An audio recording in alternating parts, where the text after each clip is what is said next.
Մարտի 1-ի գործով դատարան մեղադրանքի պաշտպանություն զեկույցով հանդես գալու համար։ Համեցիկ։ Շնորհակալություն, հարգելի նախագահություն, հարգելի պատգամավորներ, հարգելի գործընկերներ, ներկաներ, լսելով հարց ու պատասխանի ընթացքում հնչած հարցերը եւ ըստ էության նաեւ նախապատրաստված լինելով նման ձևաչափով քննարկմանը, ձեր թույլտվությամբ ես կներկայացնեմ այն ինչ կատարվել է մինչեւ չեմ անդրադառնա նրան, ինչ կատարվել է մինչև 2022 թվականը, վստահ եմ ինձնից լավ եք տիրապետում ամեն ինչին։ Ես կանդրադառնամ, թե ինչ է արել դատախազությունը 2022 թվականի սեպտեմբերից մինչ օրս եւ մի շարք լիազորություններ ունի դատախազությունը, գիտեք, ինչպես մեղադրանքում դատարանի պաշտպանությունը, այնպես էլ պետական շահերի պաշտպանությունը, այնպես էլ դատախազն ունի բացառիկ լիազորություններ վերացնելու միջդատական վարույթի ընթացքում կայացված որոշումները։ Ձեր թույլտվությամբ ես կանդրադառնամ դրանց եւ հետո հարց ու պատասխանի ձևաչափով արդեն նաեւ կխոսենք քննության ուղղության եւ վեկտորի մասին, որի վերաբերյալ հարց արդեն հնչեց։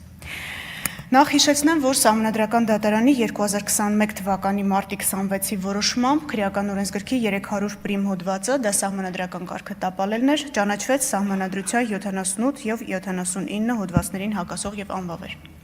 Սահմանադրական դատարանի որոշման հիման վրա առաջին ատյանի դատարանը 2021 թվականի ապրիլի 6-ին մեղադրյալներ Ռոբերտ Քոչարյանի, Սեյրան Օհանյանի եւ Յուրի Խաչատուրովի նկատմամբ նախկին քրեական օրենսգրքի 300 պրիմ հոդվածի առաջին մասով եւ Արմեն Գևորգյանի նկատմամբ նույն հոդվածի օժանդակության մասով քրեական հետապնդումը դադարեցրեց։ Դատարանը փաստեց, որ հանցագործության դեպքը բացակայում է եւ այդ մասով գործի վարույթը կենթակա է կարճման։ Վերոնշյալ որոշման դեմ բոլոր կողմերը ներկայացրեցին վերաքննիչ բողոք։ Վերաքննիչ բողոքները մերժվեցին, առաջին ատյանի դատարանի դատական ակտը մնաց անփոփոխ։ Վերաքննիչ դատարանի որոշման դեմ վճռաբեկ բողոք ներկայացրեց արդեն գլխավոր դատախազը, խնդրելով բեկ անել ստորադաս դատարանների դատական ակտերը եւ գործն ուղարկել նոր քննության։ Վճռաբեկ դատարանի 2022 թվականի մարտի 18-ի որոշմամբ գլխավոր դատախազի բողոքն ընդունվեց վարույթ։ Վճռաբեկ դատարանը 2024 թվականի հունվարի 19-ի որոշմամբ որոշեց, որ պետք է դիմի Սահմանադրական դատարան նախկին քրեական դատավարության օրենսգրքի մի շարք հոդվածների, դրանք դատավարական հոդվածներ են, ձեր ժամանակը դրա վրա չծախսեմ, այդ հոդվածների սահմանադրականությունը որոշելու նպատակով, որովհետև այդ հոդվածների վերաբերյալ Սահմանադրական դատարանի դիրքորոշումը վճռաբեկ դատարանի համար կարևոր էր գլխավոր դատախազի բողոքին անդրադառնալու համար։ Սահմանադրական դատարանի 2024 թվականի հուլիսի 22-ի որոշմամբ նախկին քրեական դատավարության օրենսգրքի 309 պրիմ հոդվածի 3-րդ մասը ճանաչվեց Սահմանադրությանը համապատասխանող այն մեկնաբանությամբ, որ մեղադրողը կարող է մինչև դատարանի խորհրդակցական սենյակ հեռանալը փոխել ամբաստանյալին առաջադրված մեղադրանքը։ Նրան մեղսագրվող արարքի իրավական որակումը, ամբաստանյալի արարքում քրեական օրենքով նախատեսված այլ արարքի հատկանիշների առկայության պարագայում, անկախ դատական քննության ընթացքում ապացույցների հետազոտումից։ Եթե ավելի պարզ լեզվով ասեմ ինչ է տեղի ունեցել, նախկին հոդվածի վերաբերյալ, երբ Սահմանադրական դատարանը հակասահմանադրականության վերաբերյալ որոշում կայացրեց,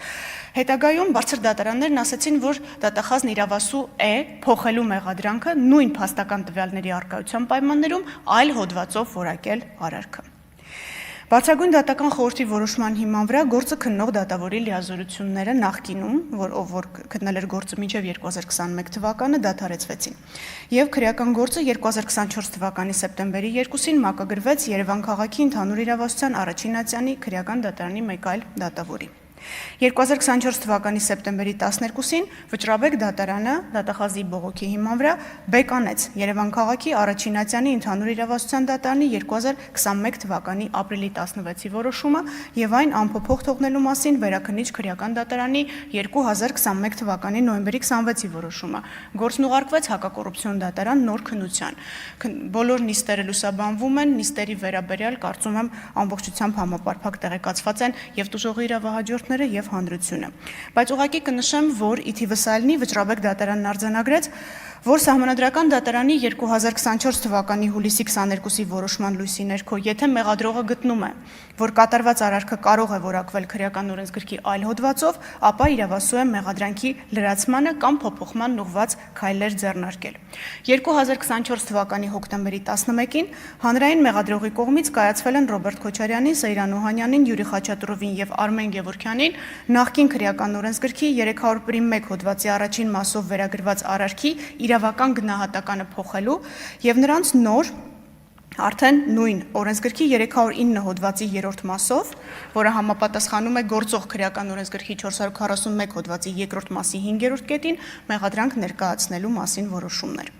2025 թվականի նոյեմբերի 24-ին դատարանը հանրային մեղադրողին ժամկետ է տրամադրել նշված որոշումները քրեական դատավարության օրենսգրքի պահանջների պահպանմամբ կազմելու եւ ներկայացնելու համար։ Ձեր հնչեցրած հարցերից ես հասկանում եմ, որ մեղադրանքի վերաբերյալ տեղեկացված չեք, բայց նաեւ ազգային ժողովի ամբիոնից չեմ կարող հանրային մեղադրողի փոխարեն, թեև իհարկե շատ ցանկալի կլիներ, ընթերցել ամբողջ մեղադրանքը, որ առաջադրված է եւ ձեր բարձրացած մի շարք հարցերի պատասխաններ հենց այդ մեղադրանքի մեջ դուք կստանայիք կապված եւ զինվորականների մասնակցության հետ կապված եւ որոշակի դրվագների հետ կապված, որոնք տվեցիք նախաքննության մարմնին, բայց նշեմ, որ առաջիկայում դատարանը արդեն մեղադրողին հնարավորություն է տալու ներկայացնել, այսինքն դատարանում ընթերցել այն մեղադրանքը, որը առաջադրված է իմ կողմից նշված անձանց եւ ըստ էության արդեն հնարավորություն կունենա հանրությունը ծանոթանալու դատարան ուղարկված մեղադրանքի բովանդակությանը։ Ցավոք սրտի, մինչ այս պահը մենք, որպես հանրության ներկայացուցիչներ, զրկված ենք եղել այս հնարավորությունից։ Վստահաբար դատարանի հետ կապված հարցեր կլինեն, բայց ձեր թույլտվությամբ ես ներկայացնեմ երկու այլ գործառույթի հետ կապված դատախազության այս ընթացքում կատարած աշխատանքը։ Այդ թվում այն կոնտեքստում, որ Մարդու իրավունքների եվրոպական դատարանը սեպտեմբեր ամսին նշել է Ֆարմանյանը եւ այլ քննադեմ Հայաստանի վճռի ներքո։ 2025 թվականի օգոստոսի 11-ին գլխավոր դատախազությունը հակակոռուպցիոն դատարանը ներկայացրել հայցադիմում ընդդեմ Ռոբերտ Քոչարյանի, Արմեն Գևորգյանի, Սեյրան Օհանյանի եւ Յուրի Խաչատուրովի Հայաստանի Հանրապետության կողմից հատուցված 670 միլիոն դրամը որպես հետադարձ պահանջ համապարտության կարգով բռնագանձելու պահանջի մասին։ Ինչու 670 միլիոն, ինչու հայց։ Հետադարձ պահանջի չափը հաշվարկվել է հիմք ընդունելով ազգային ժողովի կողմից 2019 թվականի հունիսի 4-ին ընդունված 2008 թվականի մարտի 1-ից 2-ը Երևան քաղաքում տեղի ունեցած իրադարձությունների ժամանակ տուժած անձանց աջակցության մասին օրենքը։ Վստահ եմ ազգային ժողովի պատգամավորները կհիշեն նախաձեռնությունը, կհիշեն քննարկումները, որոնք տեղի են ունեցել ազգային ժողովում, եւ դրա հիման վրա կառավարությունը 2019 թվականի օգոստոսի 8-ին ընդունեց որոշում, որով Արտադրության նախարարությունը արդեն հետագայում փոխհատուցումներ կատարեց եւ փոխհատուցումների հանրագումարը, որը մեր խնդրանքով Արտադրության նախարարության գլխավոր քարտուղարի կողմից 2024 թվականի հոկտեմբերի 25-ին տրամադրվել է դատախազությանը։ Պարզ է դառնում, որ մարտի 1-ից 2-ը Երևանում տեղի ունեցած իրադարձությունների ժամանակ տուժած անձանց մինչ 2024 թվականի հոկտեմբերի 25-ը տրամադրված աջակցության չափը կազմում է 670 միլիոն դրամ։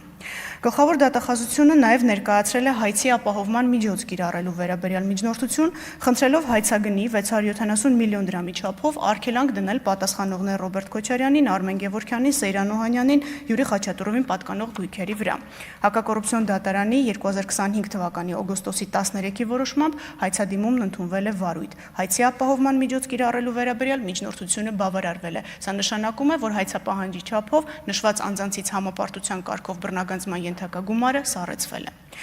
Նաև կցանկանամ նշել, որ ոչ դիտավորյալ, բայց կարծես թե այդպես է ստացվել, որ նույն օրը 2025 թվականի օգոստոսի 11-ին գլխավոր դատախազի, այսինքն իմ որոշմամբ, վերացվել է 2008 թվականի մարտի 1-ի դրությամբ ոստիկանության պետի տեղակալի պաշտոնը զբաղեցրած Սաշա Աֆյանի նկատմամբ քրեական հետապնդում դադարեցնելու մասին 2020 թվականի հունվարի 30-ի որոշումը։ Մարտի 1-ի գործով հիմնավորվել էր, որ Սաշա Աֆյանը, ով 2008 թվականի փետրվարի 12-ին նշանակվել էր կառավարության առընթեր ոստիկանության պետի տեղակալի պաշտոնում, 2008 թվականի մարտի 1-ին անցնելով իր պաշտոնեական լիազորությունները, այլ անձանց հետ հանցակցությամբ կազմակերպել է ոստիկանության տարբեր ստորաբաժանումների կողմից բռնության եւ հատուկ միջոցների գործադրմամբ զուգորդված Երևան քաղաքի Ազատության հրապարակում նստացույց անող խաղաղ ցուցարարներին ցրելու, ապա քաղաքի կենտրոնական հատվածներում նրանց կուտակումները, հնարավոր ցույցերն ու հավաքները բացառելու գործողությունները, որպեսզի գործողություններով անձանց իրավունքներին եւ օրինական շահերին հասարակության եւ պետության օրինական շահերին պատճառվել է էական վնաս։ Գլխավոր դատախազի որոշմամբ արձանագրվել է, որ ոստիկանության պետ Հայկ Հարությունյանը 2008 թվականի փետրվարի 29-ի երեկոյան հրավիրել է խորհրդակցություն, որի ընթացքում ստորաբաժանումների ղեկավարներին հրամայել է ցրել Երևան քաղաքի Ազատության հրապարակում գտնվող խաղաղ ցուցարարներին եւ արգելել հիշյալ հրապարակում հավաքների անցկացումը։ Նշված խորհրդակցությունից հետո փետրվարի 29-ի լույս մարտի 1-ի գիշերը ոստիկանության պետի տեղակալ Սաշա Աֆյանը տագնապով ոստիկանության Երևան քաղաքի վարչության ՊՊՑ գնդում է հավաքել հիշյալ գնդի ծառայողներին, որից հետո գնդի ղեկավարությանը կարգադրել է անձնակազմին զինել հատուկ միջոցներով եւ Ազատության հրապարակում նստացույց անող խաղաղ ցուցարարներին ցրելու համար անձնակազմը տեղափոխել հիշյալ հրապարակ։ Առավոտյան 6:30-ի սահմաններում ոստիկանության շուրջ 1200 ծառայող, այդ թվում ոստիկանության Երևան քաղաքի վարչության ՊՊՑ գնդի ծառայողները տեղակայվել են Ազատության հրապարակին հարակից փողոցներում, որից հետո ոստիկանության Երևան քաղաքի վարչության ՊՊՑ գնդի ծառայողները Սաշա Աֆյանի կազմակերպմամբ ոստիկանության մասին օրենքի 29 հոդվածով նախատեսված ֆիզիկական ուժ եւ հատուկ միջոցներ գործադրելու հիմքերի բացակայության պայմաններում մուտք են գործել հրապարակ։ Ակնհայտորեն դուրս գալով իրենց լիազորությունների շրջանակից, որը զուգորդվել է բռնության, ֆիզիկական ուժի եւ հատուկ միջոցների ապօրինի գործադրմամբ։ Ցրել են նստացույց իրականացնող հարյուրավոր խաղաղ ցուցարարներին եւ հարկադրաբար դուրս են հանել հիշյալ հրապարակից։ Նույն ժամանակ ոստիկանության մյուս ստորաբաժանումները քաղաքացիների հետագա կուտակումներն ու հավաքները հրապարակում կանխելու նպատակով շրջափակել են Ազատության հրապարակը եւ թույլ չեն տվել քաղաքացիների մուտքը հրապարակ։ Նստացույց անող անձանց Ազատության հրապարակից բռնությամբ տարհանելուց հետո Սաշա Աֆյանի եւ այլ անձանց կազմակերպմամբ ոստիկանական ուժերը շարունակել են բռնության եւ հատուկ միջոցների գործադրմամբ հետապնդել քաղաքացիներին քաղաքի կենտրոնական հատվածներում, նրանց կուտակումները, հնարավոր ցույցերն ու հավաքները բացառելու համար։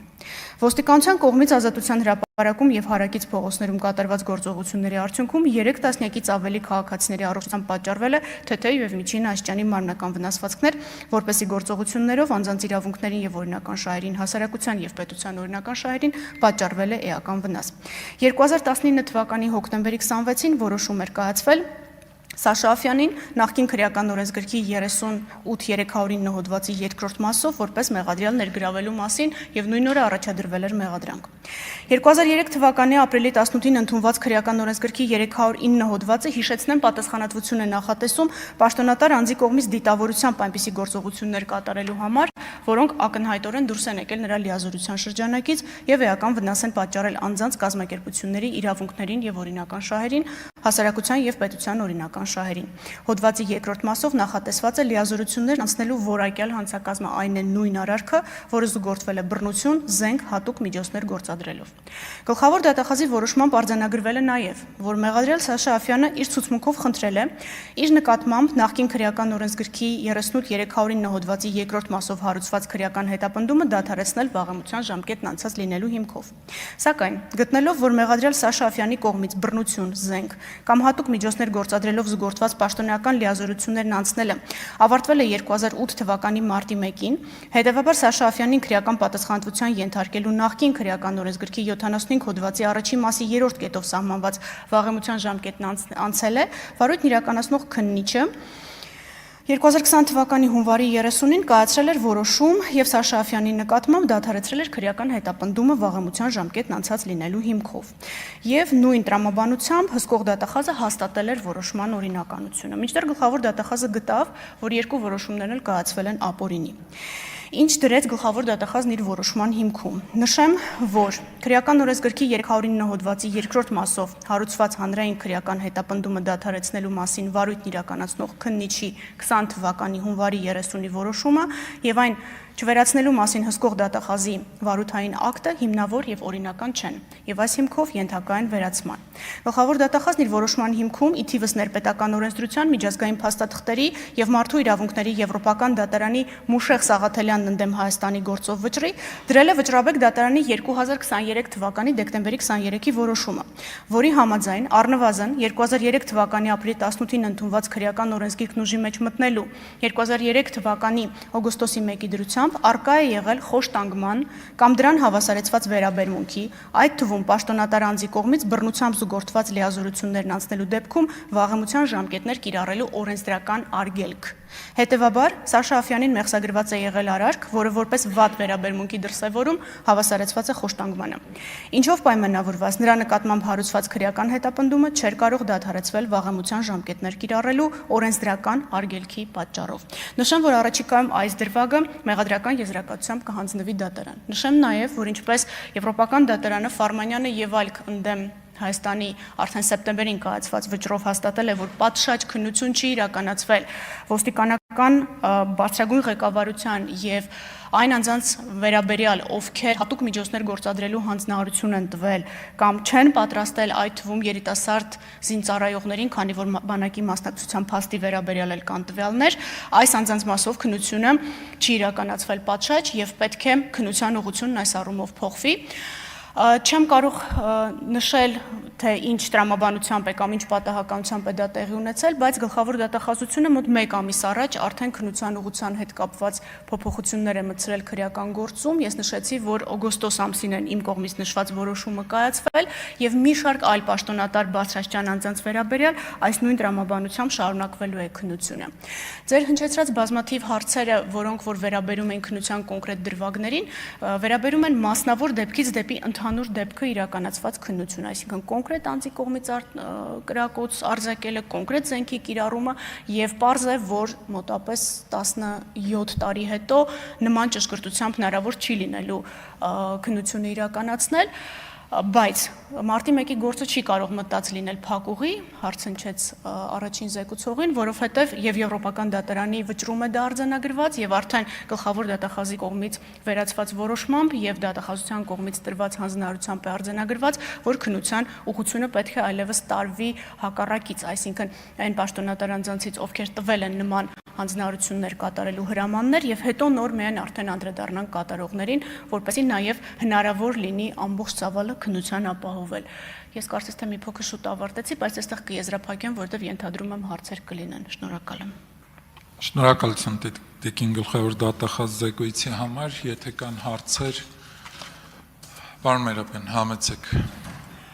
Շնորհակալություն Տիկին Վարդապետյան, հարցս հետեւյալն է, տեսեք, ունենք 10 զո,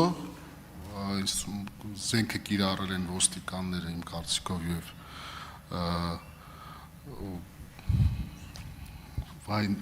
զինվորականները, զորքերը, լավ, մեզ պարզ է ովքեր են այդ հրամանները տվել իրանց եւ այդ հրաման տվողների հետագան ինչ է իրանց հետ կատարվել։ Քրեական վարակման տեսանկյունից չէ նկատի ունեք։ Ես արդեն նշեցի, որ քրեական վարույթում առկային 309 բռնությամբ գործադրված իշխանության լիազորություններն անցնելու վերաբերյալ կարճման որոշումներ կամ մի շարք անձանց վերաբերյալ ընդհանրապես որոշումներ կայացված չեն։ Այս բոլոր դրվագներով անջատվելու է եւ բավարար ապացույցների ծավալի հետ միասին ուղարկվելու է դատարան։ Լավ, իսկ պարոն Աֆյանի մասով որ խոսացիք, պարզ է, որ ինքը ինքնակամ այդ որոշումները չի կայացրել, հա, լինելով ոստիկանության տեղակալ, հետաքննել եք, թե այդ հրամանները որտեղից են եկել, ովքեր են այդ հրամաններ տվող եղել, համ Սաշա Աֆյանին, համ այդ զինվորականներին, այսինքն այդ բուրգը որտեղ է բարձրանում, միջև ուր է գնում։ Իմ կարծիքով դա մի քիչ բան է, շատ պրիմիտիվ ու շատ հեշտ կարելի է արագ այդ հարցի բանանել, լուծումը տալ։ Շնորհակալություն։ Շնորհակալություն։ Ես նշեցի, որ ցավոք սրտի հանրությունը հնարավորություն չի ունեցել ծանոթանալու դատարան ներկայացված մեղադրանքին, որովհետև նախորդիվ կարծես թե բուն դատաքննությունը այդ գործով այդպես էլ չի սկսվել, բայց առաջիկայում արդեն կներկայացվի մեղադրանքը դատարանում եւ ձեր կողմից նշած այդ հարցերի պատասխանները բուն մեղադրանքի մեջ կա։ Եթե ուշադրություն դարձնեք, թե ովքեր են մեղադրյալները դատարանում գտնվող գործով, եւ այստեղ նաեւ պարոն Բաբայանը նշեց 0038 հրամանի մասին, ապա ակնհայտ է, որ կիսատ չի։ Մենք Եվրոպական դատարանի ընկալմամբ կարծես թե հետապնդումը գնացել է բացառապես քաղաքական ներկայացուցիչների նկատմամբ եւ դուրս են մնացել ուժային կառույցները, բայց դատարանում գտնվում է վարույթի մի մասը եւ հաջորդ մասը իմ կողմից նշված այս նույն օրինակով ուղարկվելու, այսինքն ձեր ասած բուրգը դատարաններում տարբեր վարույթներում քննվող գործերով դառնալու է ակնհայտ։ Ես ասում եմ մեծ ցանկություն ունեի գալու եւ այստեղ կարդալու ամբողջ մեղադրանքը, բայց այստեղ երկու խնդիր կառաջանար։ Նախ դատարանում դա հետազոտված չէր, ես չէի կարող մեղադրանքը այս ամբիոնից կարդալ, նաեւ գիտեմ, որ առաջիկա հետագայում դատարանն անցնելու է բուն դատաքննության փուլին, որտեղ մեղադրողը ուղղակի ընթերցելու է այն մեղադրանքը, որտեղ որ ձեր բոլորի հարցերը, փաստերը, այն ինչ որ դուք ասում եք, որ լսել եք մեղադրանքի մեջ առնվազն մեծ մասը կան։ Մնացածն էլ կգա քննությամբ, պատկերացնում եք երկու շտաբ եղել է ոստիկանական շտաբ, եղել է պաշտպանության նախարարության շտաբ եւ քննության վեկտորը, եթե Տիկին Քլոյանին դեռ հետաքրքրում է, պատասխանեմ, որ այստեղ արդեն է շտաբերի մասով է քննությունն իրականացվում, որովհետեւ 625 հատոր տարբեր միացված դրվագներով, այդ թվում ընդհանուր մինչեւ Կոստանյան Գևորգի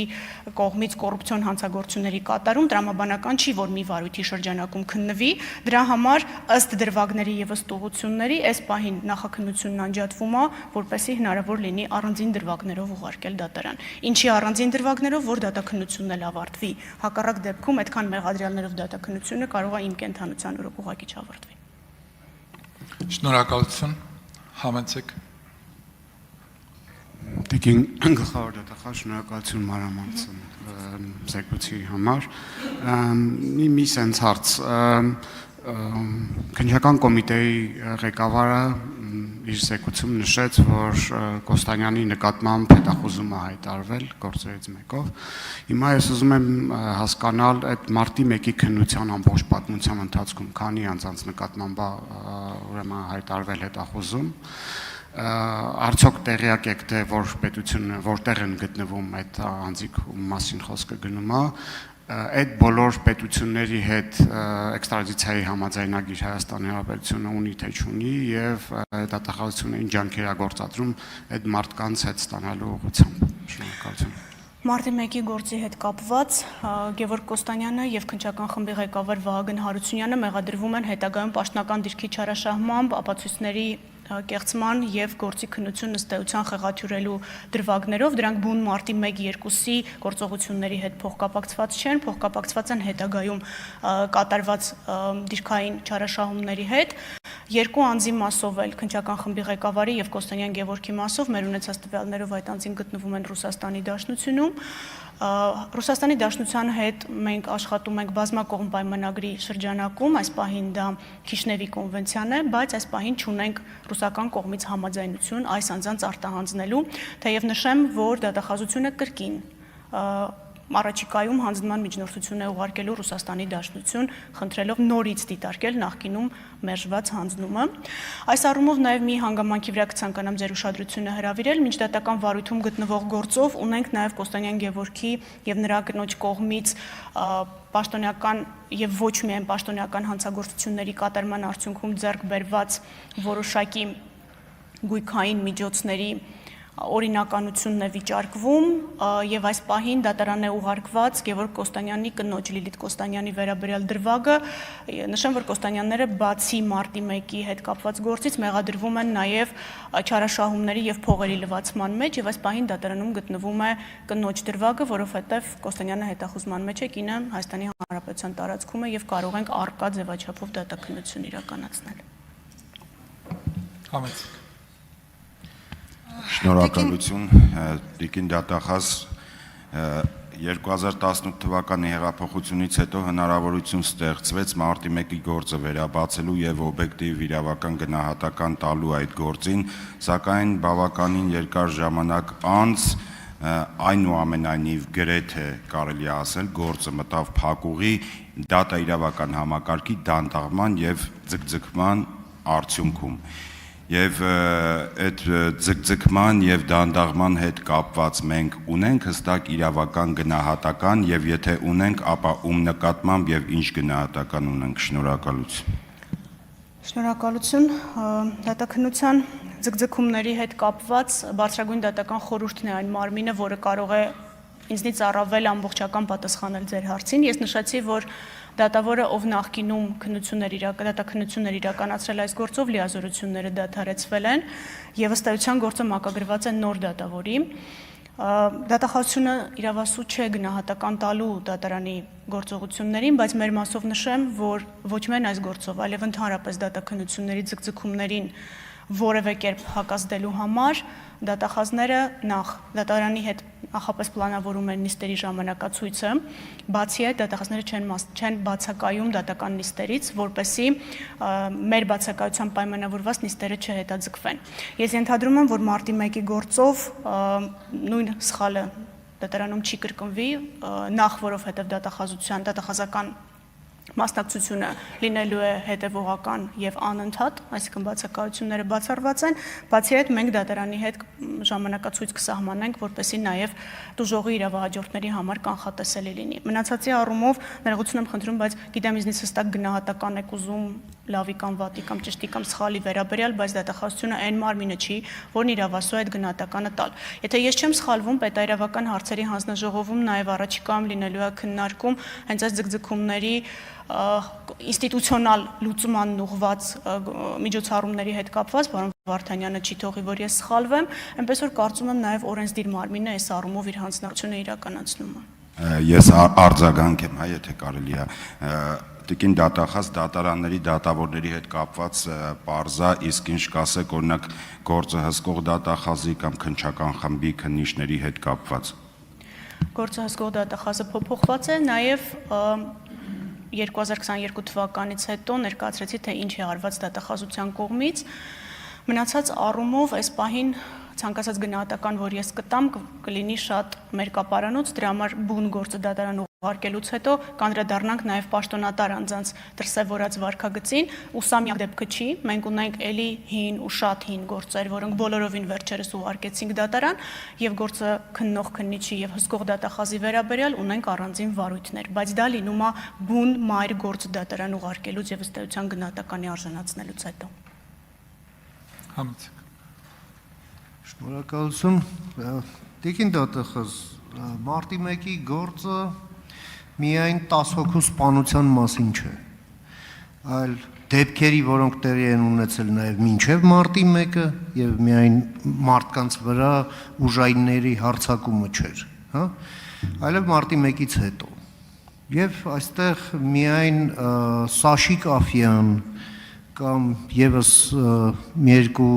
ֆիգուրանտներով չի սահմանափակվում։ Երկրում հայտարարվել է հատուկ դրություն եւ ազգային ժողովը գլխավորել է Տիգրան Թորոսյանը։ Նա ձեր դիտահորիզոնում գոյություն ունի թե ոչ։ Աղվան Հովսեփյանը զանգվածային բռնաճնշումների գլխին է կանգնած եղել տարիներ ի վեր։ Դա դիտահորիզոնում եւս գոյություն ունի թե ոչ։ Եվ նման այլ ֆիգուրանտներ, օդիոս լեգենդար, հա, որոնց մասին մենք դեռ ոչինչ չենք լսում, այնպիսի տպավորություն էլ կարող է ստեղծել, որ, չգիտեմ, սրբեր են դարձել։ Շնորհակալություն։ Պարոն Պողոսյանն իր ելույթում նշեց, որ առանձին դրվագով նաև քննության առարկա է դարձել ընտրական գործընթացը, որովհետև մարտի 1-ի դատարան ուղարկված մեղադրանքի մեջ ձևակերպում կա ընտրական գործընթացից դժգոհ եւ իր համանդրական իրավունքը խաղաղ եղանակով իրականացնող անձանց մասով։ Դա նախորդած գործողությունների։ Բացի այդ, բուն մարտի 1-ի գործողություններից զատ փետրվարի 29-ից, քանի որ նահանջ տարի է եղել, փետրվարի 29-ից մինչ մարտի 1-ը տեղի ունեցած գործողություններին դա մի քննության ուղղություն է, մարտի 1-2-ը քննության այլ ուղղություն է,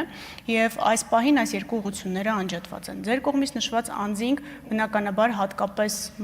Եվրոպական դատարանի վճռի համատեքստում, երբ կառավարությունը կմշակի գործողությունների ծրագիրը, նախաքննական մարմինը եւ դատախազությունն էլ իրենց հերթին իրենց ներդրումը կունենան, որպեսզի Եվրոպական դատարանի կողմից նշված այդ համակարգայնությունը հնարավորինս քննությամբ պարզաբանված կամ առնվազն գոնե քննված լինի, եթե մինչ այդ մեղադրանքներ հասցրած չլինենք ներկայացնել, եթե չեմ սխալվում, 6 ամսյա ժամկետը հունիսին է լրանում։ Ուստի քննությունը այո համակողմանի է իրականացվում եւ ինչպես նշեցի ոչ թե մասնավոր կոնկրետ դեպքից, որովհետեւ այո դա ցավալի է 10 անձի սպանություն է, բայց միայն 10 անձի մասին չէ, խոսքը զանգվածային երևույթի մասին է եւ այստեղ կարեւոր է նաեւ այն անձանց դերակատարումը, ովքեր ըստ էության կազմակերպել են, այն անձանց ովքեր համակարգել են եւ այն անձանց ովքեր իրականացրել են այս գործողությունները։ Շնորհակալություն, համեցեք պարոն Բաբաջանյան։ Տիկին դատախազ շատ կարևոր բան ասեցիք, կոնկրետ անձանց մասին նշեցիք, բայց մենք մեղադրյալների սահմանափակ շրջանակ ունենք։ Ես հատկապես ուզում եի կանգ առնել ձեր իրավանախորդի Աղվան Հովսեփյանի ունեցած անմիջական հանցավոր ներգրավվածության մասին, թե ինչ է արել գլխավոր դատախազությունը ընդհանրապես պարտակելու համար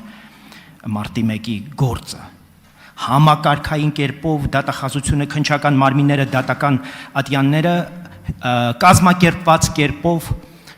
թույլ չեն տվել, որպեսզի այս գործը նորմալ ընթացք ունենա։ Եվ շատ պիտի ուզեի, որպեսզի մենք այսպես առանձին դրվագային քննարկումից վերացարկվեինք, եւ ես կուզեի, որ դուք անձնապես ասեք, մարտի 1-ին ինչ է տեղի ունեցել ի վերջո։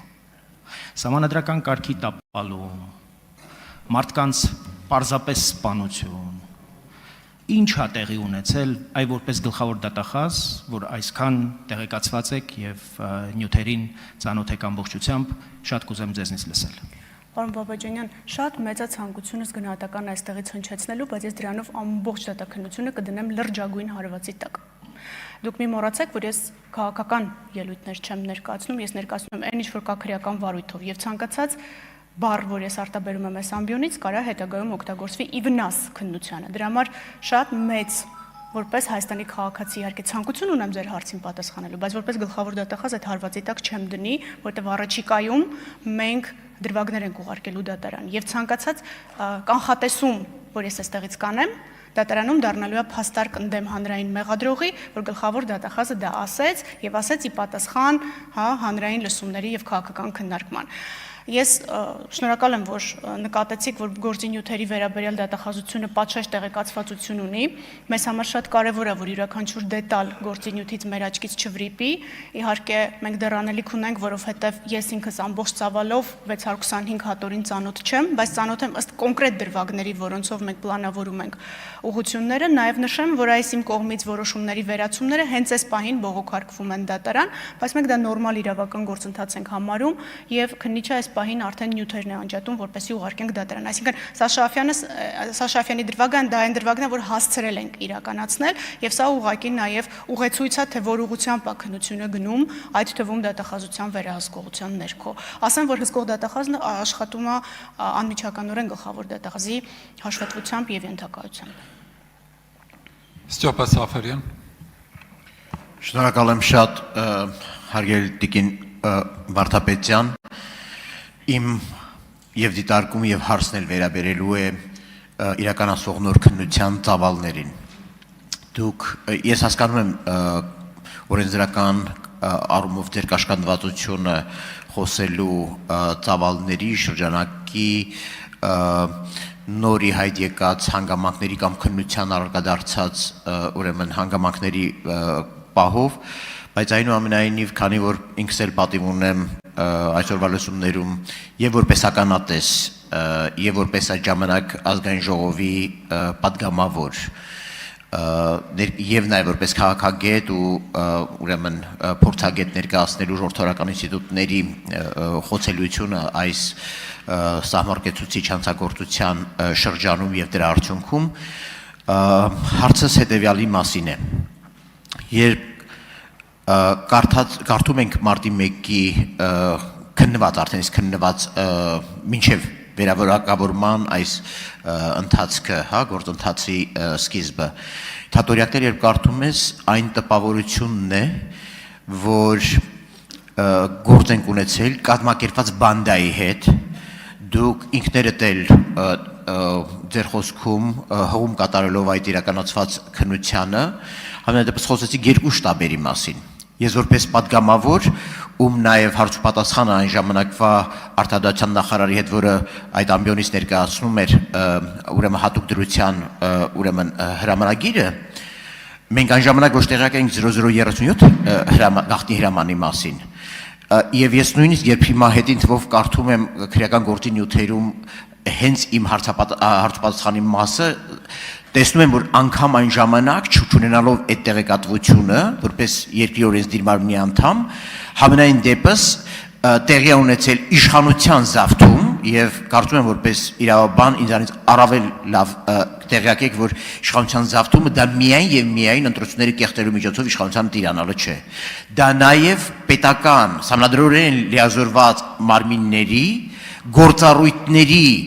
զավթումն է եւ վերագրումն է ոչ համանդրական մարմիններին, ոչ դրանց համար լիազորված մարմիններին, որովհետեւ ըստ էության այն երկու շտաբերը, որոնք գործել են եւ որոնք արկա են, իրականացրել են հենց իշխանության զավթման գործողություններ, այսինքն իրականացրել են ներքին անվտանգության գործողություններ, ոստիկանության փոխարեն, ներգրավել են բանակ, որի իրավունքը չեն ունեցել։ Քանի որ մեղադրանքը, որը ըստ էության համվեց հանցագործության, այսպես ասած, հատկանիշների բացակայության հիմնավորմամբ սահմանադրական կարգի տապալումը։ Ինձ հետաքրքրում է այնուամենայնիվ, որպես շարունակություն Ռուբեն Մեհրաբյանի, Արման Բաբաջանյանի հարցին, իշխանության զավթման, ժողովրդավարական գործընթացներին չմիջամտելու, Հայաստանի ժողովրդավարությունը ապահովելու պոզիտիվ պարտավորություն տեսանկյունից պետության ինչ շրջանակներ են այնուամենայնիվ ընդգրկում կատարվող քննչական գործողությունները, որովհետև ես չէի ցանկանա, որքան էլ կարևոր է առաջին հերթին կյանքի իրավունքի ապահովման հարցը, որը ըստ էության վեր է բարձրանում միեդի այս քննարկվող որոշման շրջանակներում կամ կլինի դա Մուշեղ Սաղաթելյանի գործով կայացած որոշման շրջանակներում, ես չէի ցանկանա, որ այնուամենայնիվ քննության շրջանակները սահմանափակված լինեին բացառապես այս ներկայացվող մեղադրանքների առումով, որովհետև ներեցեք, նույնիսկ մենք 6 տարի շարունակ չենք կարողացել հրապարակել մեղադրանքը։ Պետությունը ըստ էության չի կատարել, նույնիսկ ես ավարտում եմ վերջին նախադասությունը, պետությունը ոչ միայն չի ապահովել կյանքի իրավունքի պաշտպանություն, ոչ միայն չի իրականացրել արդար քննություն, այլ պետությունը նույնիսկ չի կարողացել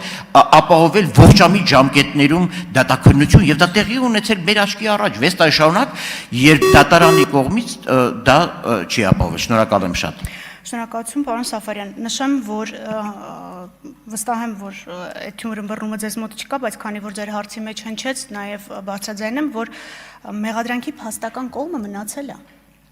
Վճռաբեկ դատարանը մեզ հնարավորություն է տվել փոխելու իրավական գնահատականը, այսինքն այն փաստական կողմը, որը որ պիտի ներկայացվի դատարանում, ինքը չի տարբերվելու եւ չի էլ կարող տարբերվել այն փաստական կողմից, որը կար մինչեւ 2021 թվականի կարճումը, հետագայում իմ կողմից նշված արդեն գործընթացը։ Այսինքն մենք դատարան ներկայացնելու ենք փոփոխված իրավական գնահատականով փաստական կողմը նույնը։ Դրա համար տպավորություն չստեղծվի, թե այն աշխատանքը, որը կատարվել է, կոպտասած ջուրնալացվել, բնավ։ Այստեղ ես կցանկանամ, քանի որ ճիշտ դիտարկումներ արեցի քննության շրջանակների հետ կապված, նշեմ, որ քննությունը չի սահմանափակվում միայն 10 անձի սպանության դրվագով, դա ներառում է, բայց ըստ էության, եթե մենք նայում ենք մեծ պատկերի մեջ, 10 անձի սպանությունը հետևանք է։ Եթե մենք խոսում ենք հատկապես պաշտոնեական լիազորություններն անցնելու, խոշտանգումների, բռնություն գործադրելու եւ որոշակի հիերարխիկ կառուցվածքի մեջ հրահանգներ տալու եւ հրահանգները կատարելու։ Այսինքն այս առումով ձեր դիտարկումը լրիվ ճիշտ է եւ ուզում եմ վերահաստատել, որ քննությունը չի սահմանափակվում ընդհանրապես միայն սպանությունով, մենք միայն սպանություն չի, որ քննում ենք։ Սպանությունը մեզ համար այս գործողությունների արդյունքում առաջացած հետևանք է եւ մենք քննությամբ այս պահին աշխատանք ենք տանում պատճառահետևանքային կապերը հասկանալու համար, որ այդ 10 անձի սպանությունը եւ մնացած բոլոր անձանց վնասվածքները, որովհետեւ դրանք բազմաթիվ են, արդյոք պատճառական կապի մեջ են գտնվում այս դրան նախորդած գործողությունների հետ, որոնք կատարվել են պաշտոնատար անձանց կողմից նաեւ եւ կատարվել են որոշակի հիերարխիայի շրջանակներում։ Դուք նշեցիք նաեւ արտակարգ դրության հետ կապված, այո, արտակարգ դրության դրվագը եւս այս պահին քննության շրջանակում է ներառված, որովհետեւ մեզ պետք է հասկանալ արդյոք լիազորությունների շրջանակում տեղավորված եղել են այդ գործողությունները, որոնք դրվել են արտակարգ դրության շրջանակների մեջ, թե ոչ, որովհետև դրանով պայմանավորված նաև հոդվածի եւ որակման փոփոխություն է տեղի ունենալու։ Տարբեր մեկնաբանություններ են հնչում, մեկն ասում է բանդա, մեկն ասում է ահաբեկչություն, մեկն ասում է իշխանության զավթում եւ այլն, բայց իրավաբանների համար հստակ պետք է լինի, այսինքն մենք որակումները տանելու ենք ըստ քրեական օրենսգրքի դիսպոզիցիաների եւ նաեւ սահմանափակված ենք սահմանադրական դատարանի որոշմամբ, որով արդեն սահմանադրական կարգի տապալում նստեյության տվյալ մեղադրանքի դատարան ուղարկված մեղադրանքի շրջանակում չի կարող ներկայացվել։ Այսքանը, եթե լրացուցիչ մնաց, պատասխանեմ։ Համեցիկ։ Շնորհակալություն Ռոբերտ Ղևոնդյան։ Տիկին գլխավոր դատախազ, ես ճիշտ ասած հասկանում եմ ձեր այստեղ եմ։ Հասկանում եմ ձեր կաշկանդվածությունը կապված գործը դատարան ուղարկելու հանգամանքով, եթե հնարավոր է պատասխանեք, փորձեք ցանկանայի մի փոքր ավելի մասնավորեցնել պարոն Բաբաջյանի տված հարցը պարոն Նահապետյանին։ Արդյոք Մարդու Եվրոպական դատարանի որոշումը զուգորդելը 0038 հրամանի հետ կարող է բավարար ապացուցողական բազա համարվել այդ համակարգով հիերարխիայով վերևից դեպի ներքև մեղադրանք ապացուցված համարելու եւ դատարան ուղարկելու համար շնորհակալություն։ Ինքնին վճիռը ոչ, բայց վճռի կատարման վերաբերյալ պետությունը ներկայացնում է գործողությունների ծրագիր։ Եվ քանի որ այստեղ կար միջդատական վարույթին եւ դատաքննությանը վերաբերող դիտարկումներ, առնվազն գոնե անգլերեն տեքստի մեջ, մենք ներառելու ենք նաև վճռում արձանագրված խնդիրները քննության ծավալի մեջ։ Այսինքն ոչ թե ուղիղ վճիռն է ազդում քննության վրա, այլ վճռի հիման վրա մշակված գործողությունների ծրագիրը, որ պետությունն ընդունում է, որ այո, ես սխալվել եմ եւ այս սխալները ուղղելու համար անելու եմ այս հաջորդական գործողությունները։ Բնականաբար դա զուգորդվելու է քննության հետ։ Եվ նշեմ, որ սա միայն այս գործով չի տեղի ունենում։ Երբ որ մենք ունենում ենք ընդդեմ Հայաստանի կայացված վճիռ եւ հետագայում վերաբացում, նույն ձևաչափով աշխատում ենք կառավարության հետ, որովհետեւ գլխավոր դատախազը ի պաշտոնե նաեւ ընդգրկված է վարչապետի որոշմամբ ձևավորված աշխատանքային խմբում, որը պատասխանատու է վճիռների կատարման համար։ Եվ այս կոռելացիան մեզ հնարավորություն է տալիս նախաքննությունից ներկայացնել փաստաթղթեր, որոնք ներկայացվում են արդեն նախարարների կոմիտեին ի կատարումն վճռի։ Այսինքն այստեղ այո, զուգորդում տեղի է ունենալու, բայց ոչ թե ինքնին վճիռն ենք տանելու դատարան, ասենք այ տեսեք, սա հանրահայտ փաստ է եւ ապացույց, դա իրավաբանորեն ճիշտ չի։ Ցույց ենք տալու այն գործողությունների հաջորդականությունը, որ պիտի անենք, եւ դրանով զուգորդված եւ եվրոպական դատարան ենք ներկայացնելու եւ նաեւ մեր ներպետական դատարաններ ենք ներկայացնելու։ Եվ այո, այս կոնտեքստի մեջ շարունակում է քննության առարկա մնալ գաղտնի հույժ գաղտնի հրամանը 0038-ը։ Իրենք համադրվելու են։ Շնորհակալություն։ Համեցեք։ Շնորհակալություն Տիկին Վարդապետյան զեկույցի համար։ Հարցս վերաբերում է Ռուսաստանի Դաշնությունում գտնվող հետախուզվողներին։ Դուք ասացիք, որ Գևորգ Կոստանյանը եւ ոչ միայն Միքայել Հարությունյան, այլ գործերով մեղադրված նախկին պաշտոնյաներ ունենք Ռուսաստանում։ Ինչ հիմքով չեն տալիս եւ արդյոք մենք ունենք ինչ-որ գործիքակազմ, որով կարող եք ստիպել կամ պարտադրել հանցագործության մեջ մեղադրվողներին հանձնել Հայաստանին։ Շնորհակալություն։ Մի շարք անձանց մասով քաղաքացիությունն է։ Ինչպես մենք, այնպես էլ այլ երկրները իրենց քաղաքացիներին չեն արտահանձնում։ Եվ ոչ միայն մարտի 1-ի գործով, մի շարք այլ կոռուպցիոն գործերով էլ մենք ունենք նախկին պաշտոնյաներ, որոնք հետագայում պարզվել է, որ Ռուսաստանի Դաշնության քաղաքացիներ են եւ բնականաբար Ռուսաստանի Դաշնությունը իր քաղաքացիներին չի հանձնում, ոնց որ չենք հանձնում օրինակ մենք։ Եվ այստեղ որպես իրավական հակակշիռ 2022 թվականին ուժի մեջ մտած քրեական դատավարության օրենսգրքով նախատեսվել է in absentia դատավարությունը, հեռակա դատավարությունը, եւ մի շարք հետախուզման մեջ գտնվող այլ գործերով հետախուզման մեջ գտնվող մեղադրյալների վերաբերյալ մենք ունենք in absentia դատավարություններ։ Այս պահին որոշակի միջոցառումներ ձեռնարկվում են, որպեսզի օրենսդրությամբ, քրեական դատավարության օրենսդրությամբ նախատեսված հիմքերը ապահովեն, որպեսզի կարողանանք հեռակա կարգով իրականացնել դատաքննությունը, բայց դեռ հաջողություն չունենք եւ չեմ կարող դրա մասին բարձրաձայն ասել, որ գիտեք, այստեղ ունենք հաջողություն մեղադրանքին տեղեկացվածության վերաբերյալ, իսկ թե ինչու չեն հանձնում, կոնվենցիոն նաեւ իրենց իրավունքն է չհանձնելու քաղաքացիներին։ Շնորհակալություն։ Տիկին Քլոյան, համեցեք։ Տիկին դատախազ, դուք ձեր խոսքում նշեցիք, որ քննության վեկտորը փոխվել է, ինչը շատ ճիշտ եմ համարում։ Եվ տեսեք, Եվրոպական դատարանը պարզել է եւ ապացուցված է համարել, որ մարտի 1-ի գործողությունները կազմակերպել են շղթայաբար, ղեկավարվել են պետական համակարգի կողմից։ Այդ շղթան ձևավորվել է վերևից հանրապետության նախագահից մինչև ստորին օղակներ նախագահի հանձնարարականներով եւ փետրվարի 23-ից տրված բազմաթիվ հրամանագրերով։ Բացի դրանից դատարանը ապացուցված է համարվել, որ ՀՀ զինված ուժերի նախարարության բանակի թիկունքի պահեստից հանվել է մոտ 1000 համազգեստ, որոնք ստացել են քրեաօլիգարխիայի մոտ կանգնած անձինք։ Նրանք մտել են ժողովրդի մեջ, ծեծել են, ջարդել են, թալանել են խանութներ եւ իշխանության կողմից ապացուցված է համարել դատարանը, որ ներգրաված են եղել նաեւ սադրիչներ, որոնք եւ հրահրել են այդ բախումները եւ իրականացել այդ բախումները։ Հետևաբար, հետևյալ հարցն եմ ուզում տալ, սա հարց է տիկին դատախազ, արդյոք սա ահաբեկչական գործողություն չէ պետության և ժողովրդի դեմ։ Տիկին Քլոյան, նորից վերադառնալով որակումներին, որպես իրավաբան մենք սահմանափակված ենք քրեական օրենսգրքի դիսպոզիցիաներով։ Դուք որպես քաղաքական առաջնային մանդատ ունեցող անձինք, ձեր որակումներում ավելի ազատ եք։ Քրեական օրենսգրքի որակումները, որոնք որ այս պահին տրվում են մեղադրյալներին, կազմված են ոչ միայն իրավական գնահատականից, որը տվյալ դեպքում բռնությամբ զուգորդված իշխանության լիազորություններն անցնելն է, այլև այն փաստական կողմով, իսկ Վճռաբեկ դատարանը շատ վաղուց կայուն նախադեպային դիրքորոշում ունի, որ մեղադրանքը եւ իրավական գնահատականն է եւ փաստական նկարագրությունը։ Դրա համար այն ինչ դուք անվանում եք ահաբեկչություն, այս պահին քննությունը 309 հոդվածի 2-րդ մասի 5-րդ կետի շրջանակներում է քննում, որովհետեւ ահաբեկչությունը քաղաքական ընկալմամբ մի երանգ ունի, այսպես ասած, քրեերևական դիսպոզիցիայում նկարագրման այլ ձևաչափ ունի եւ մենք սահմանափակված ենք քրեերևական դիսպոզիցիայով, բայց ձեր կողմից նշված բոլոր գործողությունները, որոնք որ կան, մի մասը կա դրան ուղարկված մեղադրանքի մեջ, մյուս մասը շարունակում է մնալ քննության առարկա եւ հաստատվելու դեպքում ներառվելու է մեղադրանքի մեջ։ Այսինքն քրեերևական տեսանկյունից մենք ճիշտ իրավաբանական որակումով պարտավոր ենք ուղարկել դատարան եւ պարտավոր ենք նաեւ նկարագրել այն փաստական կողմը, որը այդ թվում մարդու իրավունքների եվրոպական դատարանի վճռում որպես հարցադրում արձանագրված է։ Հուսամ կարողացա պատասխանել։ Տիկին դատախազ,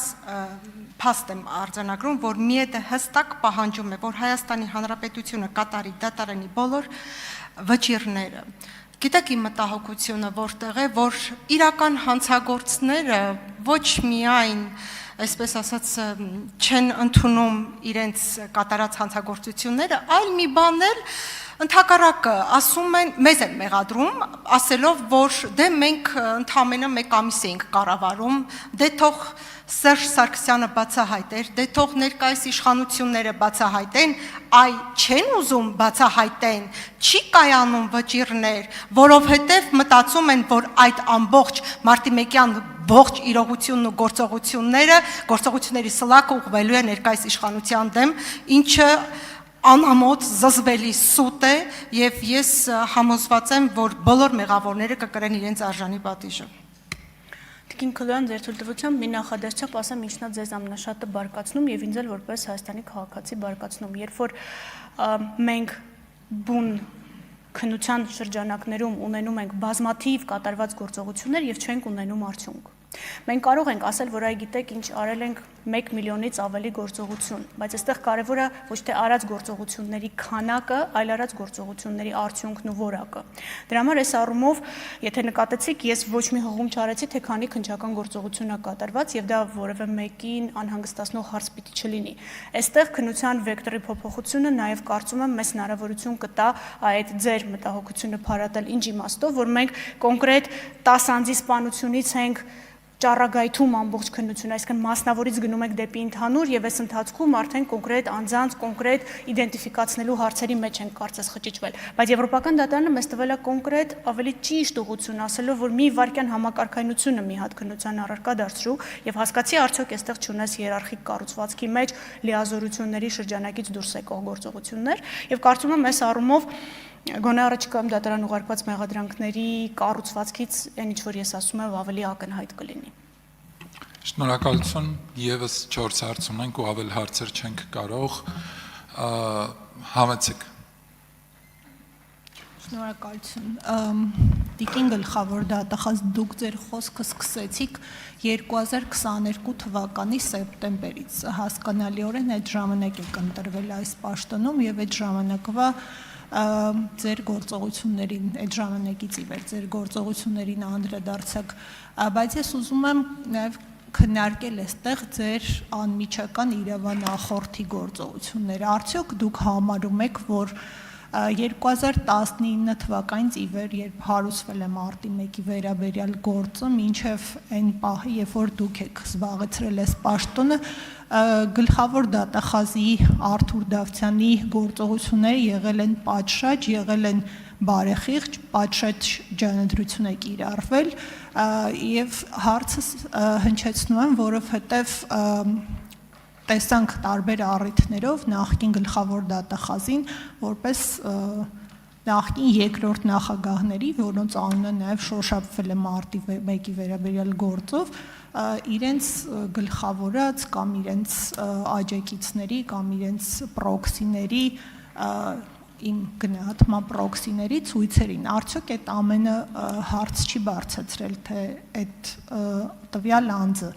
արդյոք պատշաճ ջանք գործադրել է, որպեսզի այս գործը չհայտնվեր այն վիճակում, ինչպիսին որ հայտնվել է։ Շնորհակալություն։ Տիկին Հակոբյան, ես հասանելիություն եմ ունեցել գործով վարույթին 2022 թվականի սեպտեմբերից սկսած եւ գնահատականներ իրավական կարող եմ տալ 2022 թվականի սեպտեմբերից սկսած։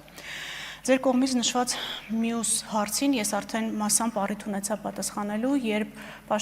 իրավապահ համակարգի պաշտոնատար անձանց գործողություններին գնահատական տալու համար մեզ անհրաժեշտ է նախ բուն վարույթի հետ կապված քննությունը ավարտել եւ հասկանալ արդյոք մենք դատական հեռանկար կամ մեղադրական դատական ակտ ունենում ենք թե ոչ, հետո նոր արդեն պաշտոնատար անձանց հետ կապված անփութության կամ դիտավորության շրջանակներում կամ մեղքի բացակայության շրջանակներում քննարկել։ Ես վստահ եմ, որ դուք չեք ակնկալում, որ ես ձեր հարցին ուղիղ այո կամ ոչ պետք է պատասխանեմ, որովհետև հաշվի առնելով նաև մասնագիտական իրավական էթիկան եւ քաղաքական զսպվածությունը, գլխավոր դատախազը առանց փաստական հիմքի ու ոչ դատարանում մեղադրանքներ հնչեցնելու եւ գնահատականներ տալու ոչ իրավունքն ունի, ոչ էլ դա թույլատրելի է։ Դրա համար նորից ուղղակի հստակեցնելով այն, ինչ ասեցի մինչ ձեզ հնչած հարցը, բուն վարույթի, այդ թվում եվրոպական դատարանի վճռի կոնտեքստում վարույթի քննությունը եզրափակելուց հետո նոր արդեն անդրադարձ կատարվի այն պաշտոնատար անձանց տարբեր ժամանակահատվածներում, ովքեր դիտավորյալ կամ անփույթ հանգեցրել են գործողություններ դիտավորել կամ անփույթ հանգեցրել են վարույթի որոշակի տվյալների կորստի կամ վարույթի հապաղման։ Այս պահին նման գնահատական որևէ մեկը տալ չի կարող, ով էլ տա լինելու է ոչ փաստահեն։ Շնորհակալություն, Սամվել Համայան։ Շնորհակալություն հարգելի նախագահ, հարգելի Տիկին Վարդապետյան,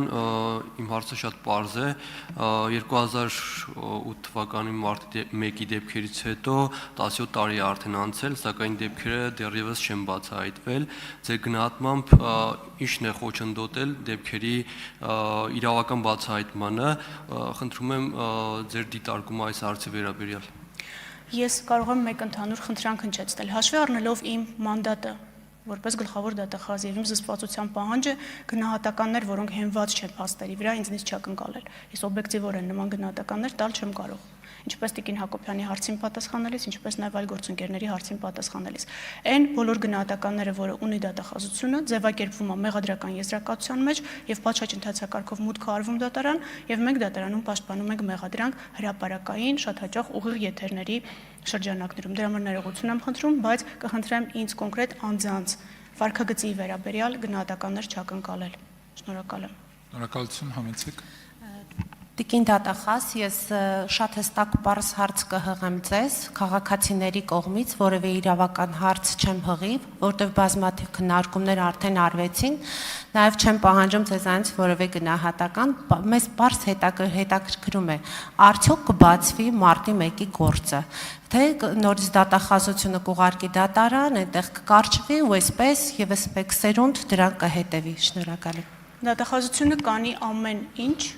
որպեսզի հետևողական աշխատանքի արդյունքում դատարան ներկայացվի մեղադրանք եւ պատշաճ ժամկետներում հնարավոր լինի պատասխանել այս բոլոր հարցերին, որովհետեւ եթե իմ զեկույցից պարզ դարձավ, դատախազությունը տարբեր ուղղություններով է գործողություններ իրականացնում, սկսած միջդատական վարույթի նկատմամբ հսկողությունից եւ իր բացառիկ լիազորության շրջանակներում կոնկրետ որոշումների վերացումից, մինչև վնասի փոխհատուցման համար պետական շահի պաշտպանության գործառույթի շրջանակում հայցի ներկայացում, այս առումով մի բան վստահ կարող եմ ասել, որ դատախազությունը հետևողականորեն շարունակելու է այս աշխատանքի իրականացումը եւ մենք չենք պատկերացնում եւ մենք չենք կարող մեզ թույլ տալու ասել, որ ինչ որ բան բացահայտված է, քանի դեռ մենք դրա վերաբերյալ վերջնական դատական ակտ առնվազն վերդիկտ չունենք։ Դրա համար մեզ համար դեռևս վարույթը շարունակում է մնալ չբացահայտված եւ ակտուալ քննության տեսանկյունից, իսկ դատարան ուղարկվող մեղադրանքի շրջանակներում էլ նշեցի, որ տարբեր դրվագների մասին մենք անընդհատ ենք իրազեկելու եւ նաեւ իմ տարեկան հաղորդման մեջ միշտ մարտի 1-ի վերաբերյալ տվյալներ կա, ու եթե չեմ սխալվում, այս տարի Տիկին Քլոյանն ինձ էլի հարց տվեց հաղորդման ներկայացման ժամանակ, այդ նույն ժամանակահատվածում ես ասի, որ կարծում եմ հաջորդիվ ձեզ ասելիքներ կունենամ, ավելի շուտ տեղի ունեցավ այն ինչ որ ես պատրաստվում եի ասել։ Մենք գործը չենք համարում ավարտված եւ կարծում ենք, որ այստեղ նոր շերտեր ունենք քննություն իրականացնելու հենց Եվրոպական դատարանի վճռի ու այդ վճռի հիման վրա պետության գործողությունների ծրագրի կոնտեքստում։ Ինչպես Սեր կան, որ կբացահայտվի։ Մենք թույլ տվեք հույսի տեսանկյունից չասեմ, ասեմ, որ մեր հանձնառությունը այս առումով եւ մեր նպատակասլացությունը ժամանակի ընթացքում չի մարում, արդեն 3-րդ տարին է չի մարում։ Շնորհակալություն, վերջի երկու հարցերը համեցեք։ Բայց 4 ասացիք, բարձրանք։ Շնորհակալություն եմ հայտնում հարցի հնարավորության համար։ Տիկին Վարդապետյան, հարցս վերաբերվում է Միքայել Հարությունյանի Ռուսաստանի քաղաքացի լինելու հանգամանքին։ Դեռ 2020 թվականին մարտի 1-ի գործի շրջանակներում նաև սկսեց քննվել են հարցը, թե ինչպիսի հանգամանքներում է Միքայել Հարությունյանը ստացել Ռուսաստանի քաղաքացիություն։ Եվ 20 թվականի նախաքննական գաղտնիության սկզբունքից ելնելով դեռ մանրամասներ կամ ինչ-որ դետալներ չեն հաղորդվել։ Արդյոք հիմա կան առկա դետալներ կամ ինչ-որ ինֆորմացիա, որ կարող եք հաղորդել։ Քաղաքացիության ձեռքբերման հետ կապված միջդատական վարույթում կա քննվող դրվագ, բայց բնականաբար փաստաթղթերի եւ հիմքերի մասին ես այս ամբիոնից չեմ հնչեցնելու, բայց առնվազն քաղաքացիությունը վիճարկելու հիմքեր դեռևս չունենք, որպեսզի վիճարկենք, ասենք այս մարդը քաղաքացիություն ձեռք է բերել խախտմամբ կամ ներկայացրել է ոչ պատշաճ փաստաթղթեր, դրա համար այս պահի դրությամբ դեռևս քաղաքացիության վիճարկման մասով ոչ միջդատական վարույթը, ոչ դատարանը տվյալներ չունի։ Ունենալու դեպքում բնականաբար դրանք վիճարկվելու են ու արտադատական կարգով են վիճարկվելու։ Շնորհակալություն, համեցեք։ Շնորհակալություն, Տիկին Վարդապետյան, երկու կարճ հարց, եթե կարելի է։ Փաստահավաք խումբը դեռ այն ժամանակ փաստաթուղթ էր հրապարակել, որտեղ երևում էր, որ տարբեր գործարարներ եւ նրանց թիկնազոր ներգրաված են եղել եւ հստակ անուններ կար այնտեղ, թե ինչ համապատասխան գույք են ստացել եւ այդ մասով կուզենայի ճշտել կատարվել են ինչ որ գործողություններ եւ պարզ է արդյոք թե ինչ գործողություններ են նրանք կատարել մարտի 1-ին եւ 2-ին եւ պատրաստում եք առաջիկայում որոշակի չունեմ մեղադրանք կամ այլ գործողություն դրանց նկատմամբ։ Մյուս հարցը մարտի 1-ից հետո տասնյակ դատական process-ներ են եղել եւ տասնյակ քաղաքական բանտարկյալներ են եղել եւ այն ժամանակվա իշխանությունը փորձում էր մարտի 1-ի մեղքը ընդդիմության վրա եւ ընդդիմության ղեկավարության վրա բարթել եւ որը հետագայում նաեւ եվրոպական դատարանում բոլոր գործերը ջարդվեցին այդ մասով փաստորեն հսկայական մեքենա է ներգրավեց եղել հա քնչական մարմիններ դատախազություն դատավորներ որոնք կեղծ գործեր են սարքել այս մասով որևէ քայլեր նախատեսում եք թե ոչ։ Շնորհակալություն առաջին հարցի հետ կապված, այո, նման դրվագներ ունենք միջդատական վարույթում, դրանք քննության փուլում են գտնվում։ Այս պահին վստահ եմ, որ փաստահավաք խմբի շրջանակներում տեղեկացված եք, այդ ինչ փաստահավաք խմբի տվյալներում կա, նաև քննության շրջանակներն են դրա ընդլայնվում, իսկ ձեր կողմից նշված այդ համակարգային հետագայում անձանց դատապարտումները երկու մասի կարելի է բաժանել։ Առաջինը վերաբերում է այն գործերի խմբին, որոնք Եվրոպական դատարանի վճռի հիման վրա որպես նոր հանգամանք հետագայում վճռաբեկ դատարանի կողմից, այդ թվում գլխավոր դատախազի դիմումների հիման վրա վերանայվեցին եւ անձին ըստեյության ռեաբիլիտացվեցին։ Դրանք շարունակական գործընթաց են, որոնք կատարվում են ինչպես դատախազության, այնպես էլ այդ անձանց պաշտպանների դատավարական փաստաթղթերի հիման վրա։ Իսկ այն մյուս մասը, եթե ես ձեզ ճիշտ հասկացա, վերաբերում է այդ համակարգային իրավապահ համակարգը որոշակի նպատակներին ծառայեցնելու, հա, գործընթացին, սա մարտի 1-ի քննության շրջանակներից դուրս է գտնվում եւ այս քննության շրջանակներում ներառել կարծում եմ ողջամիտ չի, որովհետև նախ քննության ուղղությունը կշեղի, հետո անհնար կդարձնի որոշակի դրվագների վերաբերյալ հստակ իրավական գնահատականներ տալ։ Կոպիտ ասած, շատ երկար քննություն է պահանջելու, մոտապես 20 քանի տարվա անընդհատ իրավապահ համակարգի վրա ներգործության հետքեր փնտրելը։ Դրա համար մենք կարծես սահմանափակված ենք մարտի 1-2